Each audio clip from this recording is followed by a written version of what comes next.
Car un enfant nous est né, un fils nous est donné. Il a la souveraineté sur son épaule.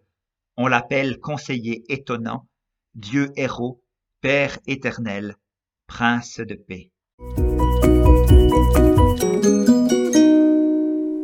À chaque fois que je relis ces mots du prophète Ésaïe, me reviennent dans le cœur ces airs magnifiques de Handel, tirés du Messie, de cette œuvre qui est l'une des plus belles de toute la musique religieuse chrétienne classique.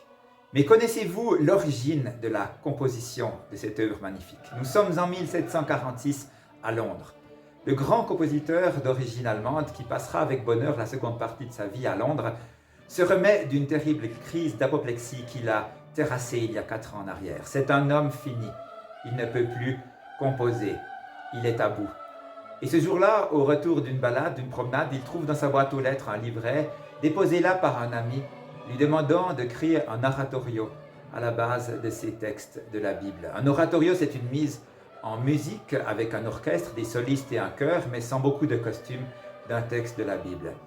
Handel ne produit plus rien depuis 4 ans, mais il se met au travail. Il est touché par la grâce de Dieu. Il dira: Dieu m'a visité. Handel était un homme d'un caractère épouvantable. À Londres, on l'appelait le gros ours, et ce n'était pas un compliment. Il buvait et mangeait beaucoup trop et traitait de tous les noms ses choristes lorsqu'il n'était pas à la hauteur de ce qu'il attendait d'eux. Handel dira: Dieu m'a visité. Et il lui paraît tout naturel que les profits de cette œuvre aillent aux pauvres, aux femmes seules, aux orphelins de l'immense capitale à l'époque. Oui, Dieu lui avait rendu visite.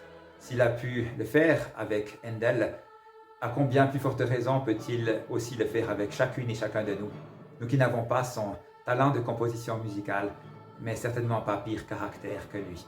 Bon temps de l'Avent pour chacune et chacun.